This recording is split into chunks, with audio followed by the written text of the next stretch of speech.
Hi guys, எல்லாருக்கும் வணக்கம். So இன்னைக்கு நம்ம பார்க்க போறது ஜேட்டா நெஸ்ட் அனிமியோட நெக்ஸ்ட் எபிசோட் தான் பார்க்க போறோம். ஸோ நீங்க இப்பதான் ஃபர்ஸ்ட் டைம் சேனலுக்கு வரீங்கன்னா மறக்காம சப்ஸ்கிரைப் பண்ணிட்டு அப்படியே பக்கத்துல இருக்க பெல் பட்டனையும் பிரஸ் பண்ணிக்கோங்க. அப்பதான் நான் போடுற வீடியோ உங்களுக்கு ஆன் டைம் நோட்டிபிகேஷனா காமிக்கும். சரி வாங்க நம்ம இன்னைக்கு என்ன வீடியோக்குள்ள போகலாம். இந்த எபிசோடோட ஸ்டார்டிங் சீன்லயே ஏதோ ஒரு பாலைவன மாதிரியான ஒரு இடத்த தான் காமிக்கிறாங்க.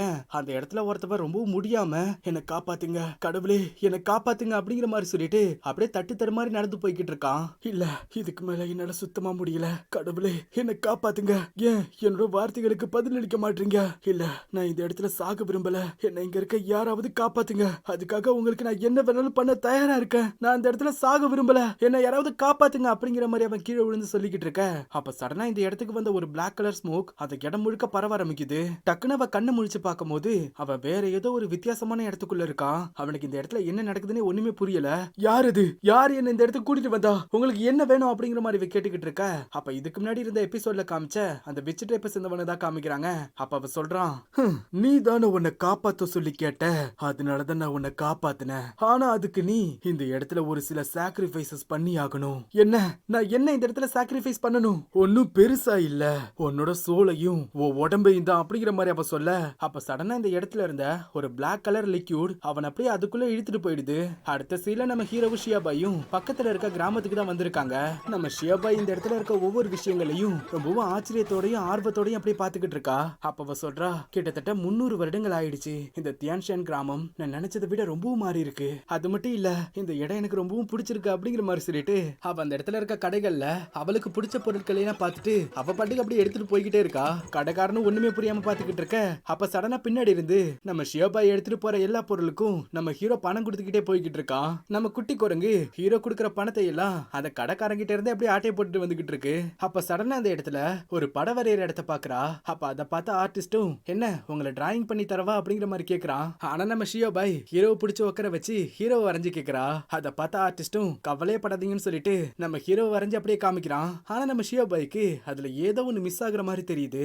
உடனே அவ கொஞ்சம் சிரிச்சிருக்கிற மாதிரி வரைய சொல்ல, அப்ப அதை கேட்ட ஆர்டிஸ்டும் நம்ம ஹீரோவோட மூஞ்ச பார்த்துட்டு அப்படியே முழிச்சுக்கிட்டே இருக்கான். அப்ப டக்குன்னு நம்ம ஷியோபாய் நம்ம ஹீரோவோட வாயெல்லாம் பிடிச்சு இழுத்து எப்படியோ சிரிக்கிற மாதிரி படத்தை வரைஞ்சி அவ ரொம்ப சந்தோஷமா அதை வாங்கிட்டு போய்கிட்டு இருக்கா.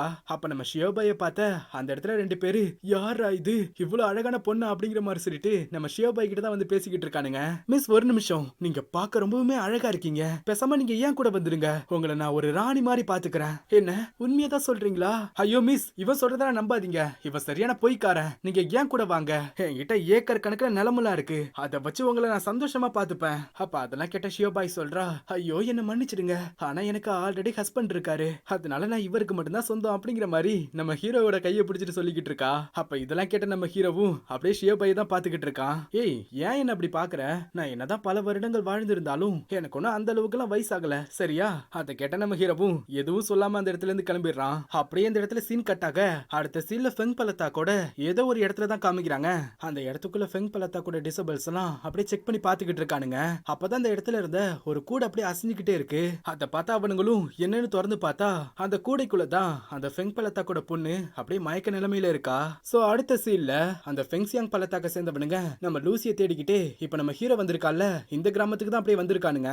அப்ப அந்த இடத்துல இருக்க ஒருத்தவன் சொல்றான், சீனியர் லீ அந்த ஈவில் பொண்ணு இந்த இடத்துல தான் இருப்பான்னு உங்களுக்கு நிச்சயமா தெரியுமா என்ன? அப்ப அதை கேட்ட லீ சொல்றான், என்னதான் அவன் நம்மளோட கண்கள்ல இருந்து தப்பிச்சு போயிருந்தாலும் இந்த இடத்துக்கு மேல பறந்துகிட்டு இருக்க அந்த கழுகோட கண்ணில இருந்து அவளால கண்டிப்பா தப்பிக்கவே முடியாது, அதனால நம்ம கவலையே பட வேண்டியில்ல, அவ கண்டிப்பா இந்த கிராமத்துக்குள்ளதான் ஏதோ ஒரு இடத்துல மறைஞ்சுகிட்டு இருக்கா. அப்புறம் லூசி, நாங்க 2 பேரும் அந்த பொண்ணை இந்த கிராமத்தோட மேற்கு பகுதியில போய் செக் பண்ணி பாக்குறோம், அப்புறம் நீங்க இந்த கிராமத்தோட கிழக்கு பகுதியில போய் செக் பண்ணி பாருங்க, ஒரு வேளை நம்மள யார் அவளை கண்டுபிடிச்சாலும் அவளை அப்படியே சுத்தி வளைச்சிடலாம். அதை கேட்ட லூசியும் சரின்னு சொல்லிட்டு அந்த கிராமத்தை தான் அப்படியே பாத்துக்கிட்டு இருக்கா. இன்னொரு பக்கம் இந்த கிராமத்துல இருக்க ஹோட்டல்ல தான் காமிக்கிறாங்க. நம்ம ஹீரோவும் ஷியோபாயும் இப்ப சாப்பிடறதுக்காக இந்த இடத்துக்கு தான் வந்திருக்காங்க. நம்ம ஷியோபாயும் இந்த இடத்துல இருக்க எல்லா சாப்பாடுகளையும் பார்த்துட்டு அப்படியே ஆச்சரியப்பட்டுக்கிட்டு இருக்கா. அப்ப இந்த இடத்துக்கு வந்த வெயிட்டர் கேக்குறான், சார் உங்களுக்கு சாப்பிடறதுக்கு என்ன வேணும்? அதை கேட்ட ஹீரோ சொல்றான், அது வந்து எங்களுக்கு ஒரு பவுல் ரைஸ் அப்புறம். ஏய் போது நிறுத்து, நான் சொல்றேன், இதோ இவங்க சாப்பிடுறது அப்புறம் இவங்க சாப்பிட்டுக்கிட்டு இருக்குது, இல்ல நீங்க இந்த இடத்துல இருக்க எல்லா டிஷ்ஷையும் எடுத்துட்டு வாங்க, நான் எல்லாத்தையும் சாப்பிட போறேன், என்ன கொண்டு வரீங்களா? ஒரு நிமிஷம் மிஸ், இதோ கண்டிப்பா இந்த சீக்கிரமே கொண்டு வந்துடுறேன் அப்படிங்கிற மாதிரி சொல்லிட்டு வெயிட்டர் இருந்த இடத்துல இருந்து வேகமா போய்கிட்டு இருக்கான். அப்ப நம்ம ஹீரோ கேக்குறான், என்ன நீ இன்னைக்கு இவ்வளவா சாப்பிட போற? ஆமா, நான் கிட்டத்தட்ட நிம்மதியா சாப்பிட்டு 300 வருடங்கள் ஆயிடுச்சு. நான் இன்னைக்கு இந்த இடத்துல இருக்க எல்லாத்தையும் ருசிச்சு சாப்பிட போறேன். அப்ப இதெல்லாம் கேட்ட நம்ம ஹீரோவும் ட்ரெஸ்ஸில் பிரிவுல இருக்கும் போது அங்க இருக்க எல்லாரும் கூட ஒன்னா சேர்ந்து சாப்பிட்டு இருந்திருப்பான். அததான் அப்படி நினைச்சு பார்த்துட்டு அப்படியே சோகமாக்குறான். அத கவனிச்ச ஷியாபாய் சொல்றா, ஹேய், எதுக்காக இப்ப சடனா அப்படியே சோகமாயிட்ட? உன்னை பார்த்தாலே தெரியுது நீ இன்னும் இத மாதிரியான புது புது ஃபுட்டை பத்தி எல்லாம் தெரிஞ்சுக்கிறதுக்கு ரொம்பவும் இன்ட்ரெஸ்டா இருக்க, சரியா? அப்படியே அந்த இடத்துல சீன் கட் ஆக அடுத்த சீன்ல நம்ம ஹீரோ அந்த இடத்துல இருக்க ஒரு ரூஃப் மேல உட்காந்து அப்படியே நிலவை தான் பாத்துக்கிட்டு இருக்கான். அப்ப நம்ம ஹீரோ சொல்றான், இந்த 10 வருடங்கள்ல நான் என்னோட சாவியை நேர்ல பாத்துட்டு வந்துட்டேன். ஆனா இப்ப கடைசியா ஒரு வழியா அந்த உயிர் திற வைக்கிற டெக்னிக்கை பத்தி நான் தெரிஞ்சுக்க போறேன். நான் இந்த விஷயத்துல எந்த ஒரு மிஸ்டேக்கையும் பண்ணிடக்கூடாது. அப்புறம் அந்த விச் ட்ரைப்பை தேடின எங்களோட பயணமும் தோல்வியில போய் முடிஞ்சிடக்கூடாது அப்படிங்கிற மாதிரி நம்ம ஹீரோ இந்த இடத்துல சொல்லிக்கிட்டு இருக்கான். ஆனா இப்ப சடனா அவனுக்கு இந்த இடத்துல ஏதோ ஒன்னு வித்தியாசமா தெரியுது. என்னன்னு பார்த்தா நம்ம லியாவை தான் அந்த ஃபெங் பள்ளத்தாக்க சேர்ந்த 2 பேரும் அப்படியே துரத்திக்கிட்டே போய்கிட்டு இருக்கானுங்க. அதை பார்த்து நம்ம ஹீரோவும் அப்படியே மறைஞ்சிருந்து அவங்கள ஃபாலோ பண்ணிக்கிட்டே போய்கிட்டு இருக்கான். இங்க பார்த்தா நம்ம லியாவா அந்த இடத்துல சீனியர் லீ அப்புறம் ஃபெங் பள்ளத்தாக்க சேர்ந்த இன்னொருத்தவரையும் பயங்கரமா அட்டாக் பண்ணிட்டு அந்த இடத்துல தப்பிச்சு போறதுக்கு ட்ரை பண்ணிக்கிட்டு இருக்கா. ஆனா அப்ப டக்குன்னு அவங்களுக்கு முன்னாடி வந்து லூசி நிக்க பின்னாடி சீனியர் லீயும் வந்துட்டு இதுக்கு மேல உன்னால இங்க இருந்து தப்பிக்கவே முடியாது அப்படிங்கிற மாதிரி சொல்லிக்கிட்டு இருக்கான். அப்ப லியா சொல்றா, ஐயோ எனக்கு ரொம்ப பயமா இருக்கு. நீதிமான்களோட பிரிவை சேர்ந்த நீங்க எல்லாரும் ஒரு பொண்ணு கிட்ட இப்படிதான் நடந்துப்பீங்களா என்ன? அப்ப அதை கேட்ட சீனியர் லீ சொல்றான், நீ ஒரு குப்பைக்கு சமம். அப்படி இருக்கும்போது உன்கிட்ட இப்படி நடந்துக்கிறதுல எல்லாம் எந்த ஒரு தப்புமே இல்லைன்னு சொல்லிட்டு நம்ம சீனியர் லீ வந்து லியாவை அப்படியே அட்டாக் பண்ண ஆரம்பிச்சிடறான். இன்னொரு பக்கத்துல இருந்து நம்ம லூசி அவளை அப்படியே அட்டாக் பண்ண நம்ம லியாவை 2 பேரோட அட்டாக்ல இருந்து அப்படியே தப்பிச்சு அங்கிருந்து வேகமா ஓடி போக பாக்குறா.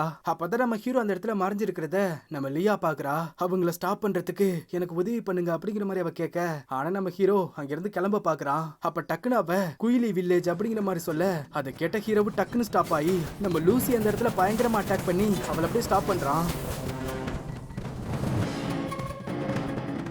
அப்ப இத பார்த்த சீனியர் லீயும் வேகமா அவன் லியாவை ஃபாலோ பண்ணிக்கிட்டே அப்படியே போக ஆரம்பிக்கிறான். அப்ப அதே நேரத்துல இங்க நம்ம லியாவும் அந்த சீனியர் லீய பயங்கரமா அட்டாக் பண்ணிட்டு அவனோட கவனத்தை போய் திசை திருப்பிட்டு வேகமா அங்க இருந்து தப்பிச்சு போறதுக்கு ட்ரை பண்ணிக்கிட்டு இருக்கா.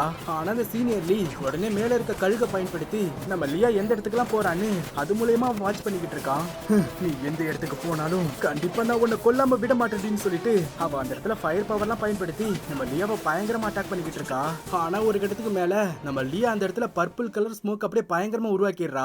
அதுக்குள்ள இந்த சீனியர் லீ மாட்டிக்கிட்டதுனால அவனால நகர முடியல. அப்ப லியா சொல்றா, இந்த வாட்டி நான் உன்னை கொல்லாம உயிரோட விடுறேன். ஏன்னா நான் மட்டும் இப்ப உன்னை கொண்டுட்டேனா அதுக்கப்புறம் இந்த ஃபெங் பள்ளத்தாக்க சேர்ந்தவனுங்க எனக்கு ரிவெஞ்ச் கொடுக்கறதுக்காக இன்னும் என்ன வெறி கொண்டு தேட ஆரம்பிப்பானுங்க அப்படிங்கிற மாதிரி சொல்லிட்டு நம்ம லியா அங்க இருந்து தப்பிச்சிடுறா. அதே நேரத்துல இங்க நம்ம லூசி அப்புறம் ஹீரோவை தான் காமிக்கிறாங்க. 2 பேரும் அப்படியே நேருக்கு நேர் பாத்துக்கிட்டு இருக்காங்க.